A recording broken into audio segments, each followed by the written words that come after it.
What up, people? Crack Lemonade here, and I want to talk about beating games. Um, this was kind of like thinking about a comment that was left on my X-Men 2 video where someone said that X-Men 2 was a very difficult game. And my response was, you know, it's a difficult game, but it was also like a fun game to come back to. And the fact this person made a good response, in my opinion, saying that, a game that's too difficult to beat um, could be off putting to some and not have them come back for more, like get them to stop playing. And when it comes to Sega Genesis games, I didn't really understand it, and um, but I thought more about it, and I definitely think that that person's opinion is valid. But at the same time, my approach to it is very different because when I think of Sega Genesis games, I don't really think of like playing a game to beat it to see the ending.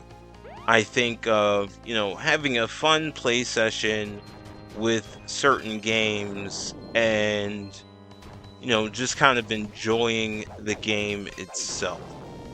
And I really didn't think about beating a game until I got a PlayStation 1 and there was an ability to save the game. Because, you know, in the 90s, when the Sega Genesis and Super Nintendo were king, um, there were no save files for most games. You just had to you plugged the game in, you played, you got as far as you could. Um, for whatever reason, like, hey, maybe you gotta turn it off to eat dinner. Maybe you gotta turn it off to do chores. But you know, you played the game, you had fun with the game. You stopped playing, and you got back to it later. And it really wasn't until my uncle gave me a PS1. I had Metal Gear Solid and Skeleton Warriors as games, and I had a memory card that I was really like, oh, like there's something to like this game completion thing.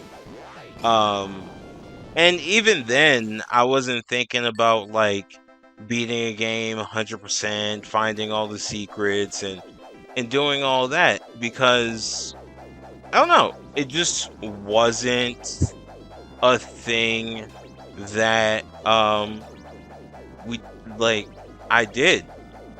I even saying like, going and hanging out with friends and like going over their house and like playing their Sega Genesis and playing their Sega Genesis games. You know, there you only had a limited time basically to spend hanging out with a friend in person before like, hey, um their mom comes in and is like, hey, yo, you got to do your chores, you got to go home, young crack lemonade, because he got to do his chores.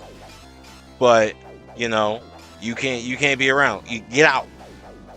And that was it in terms of just being someone in the 90s and um playing these games, and also just kind of going into my method to my madness video where I was playing Tekken 3. in saying that a lot of these videos, I am trying my best to not approach um, the games that I am playing with a modern perspective. Like, I do not want to skew myself and say like, oh, this game isn't as good as this game that came out years later, and there's different types of development, there's more technology and things like that, because it's like comparing apples to oranges. And in particular, I chose Rocket Knight Adventure because, one, I consider this to be one of the more difficult games in my gaming library. And this is a game that, to this day, I have never beat.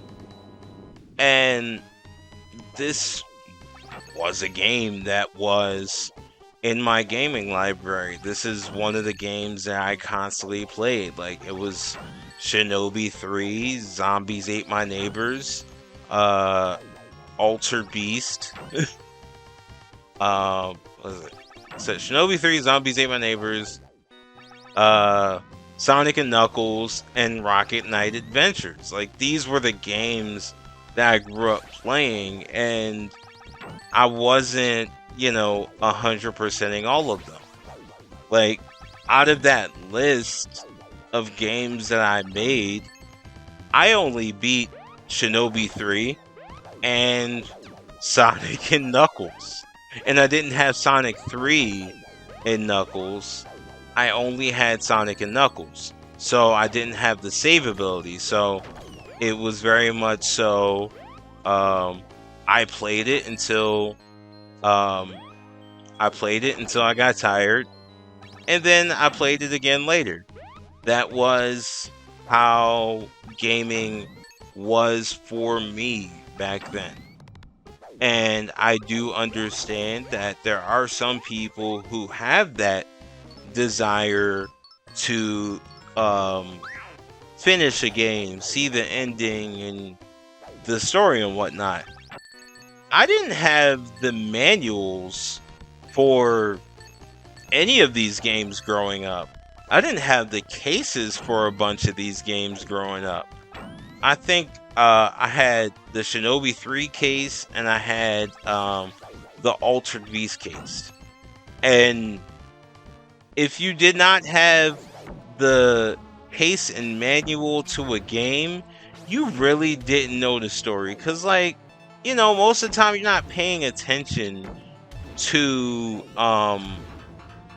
the quote unquote cutscenes. Like, I never did. I thought it was just like, I press start to start the level as soon as possible, and playing these games as as a way to have fun as a child. But like I said, at the end of the day, everybody has a different approach and different memories for certain video games. And to some, there are folks who remember being like a little kid and like, yo, this is the first time I beat this game, or this is the first time I beat that game. I think my fondest memories with video games was literally just playing them. And, the rare moments that I got to spend with my childhood friends and enjoy these games.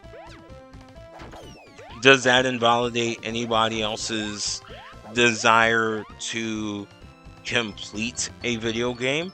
I don't think so. But I definitely do want to be understanding and foster different opinions other than my own. Because at the end of the day, I am not completely 100% correct about all things all the time. My word is not infallible. I am a human being and I have experiences, just like any person who comes to my YouTube channel and watches my videos. You might think that, oh, this dude's tripping. Cool. That that is based off of your experiences and your biases, or I don't even want to use biases, but like your experiences. I don't want to say anybody's lived experiences is less than mine. So at the same time, I want to, I wanted to take the time to, you know, put some light to that, and talk a little bit about, just how my approach to playing games back in the day. Like, I think nowadays there's definitely more information about games. There are like, uh, you know, there are online strategy guides that you can look up for games when you're stuck. But there was a point when none of that was like readily available to like the average person. Or you rented games from Blockbuster like my one friend did. Like he would always rent games on the weekends, and it would always be a different game. So I would go over his house and I would play whatever game that he had. And then, he would whatever time that he had on his own, play that game, return it to Blockbuster next week, same thing. I didn't have that experience. Like I just, whatever games I got. There was a point where I was able to like go to Funko Land and get my own games. With like the allowance I made from like cutting grass or whatever, and that was a level of enjoyment for me, right? But again, there were people who, rented games and like got to experience way more video games than I did when I was playing. So that is a completely different experience. And, it's funny to look at it now because there are games like Rocket Knight Adventure. I didn't know back in the day that this had a sequel called Sparkster on the Super Nintendo. And by the time I found out about Sparkster, that game was super expensive. So I'm probably never like going to play that unless that is on some kind of collection. And I am also aware that Limited Run Games did, I think it was Limited Run Games did like a collection on Rocket Knight Adventure. But again, by the time I found out about that, it was super expensive. Um, so at the end of the day, you know, you don't know what you don't know. You don't know that some of these games you will never be able to play again, or some of these games you will never be able to experience again. And it's interesting looking back at it now, and especially fun to make these type of videos. And I hope that people who watch these have some kind of good takeaways with them, whether it is like my random non-review reflections of these games, or just seeing the gameplay footage of a game that they used to play back in the day and like, yeah, man, cool. Dude, I even now, even right now in this moment, when I was recording, or not in this moment because I recorded the gameplay footage first, but when I was recording the gameplay footage, I was not playing the game to beat it. I was playing the game to get as far as I could to have enough footage for me to ramble over. So, that is still not me playing the game to complete it. It was me playing the game to make sure I have enough footage for me to rant about the idea of playing games to completion. So yeah, that's where we are. Um, and you know, however you want a game is however you want a game. There's no wrong way, you know? You the way you experience video games, whether it is the first time you beat like a very difficult game, um, you decide to marathon it and see it all the way through, and you get to a part that you've never seen before, and you're like excited, your heart's beating through your chest, the adrenaline's pumping. Yeah, that's a good feeling. But like sometimes you do like you can just play the game and have fun, you know? And that's I feel like that's the goal of what I'm trying to do.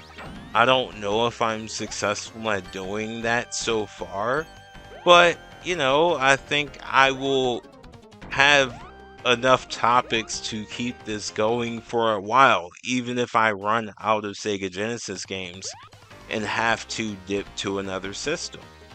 Because I think, like, especially when going between generations, I have like enough reflections and memories to probably talk about stuff for a while. And I think that that's just the fun of doing this, and I'm glad that I started doing um these videos again, and I'm aiming to be consistent, a little bit more consistent with it. And so far I'm digging this Monday, Wednesday, Friday schedule I set for myself. um it's been a little bit of a challenge, but so far I've been enjoying it. But that's all from me. Until next time, it's been Crack Lemonade. Peace out.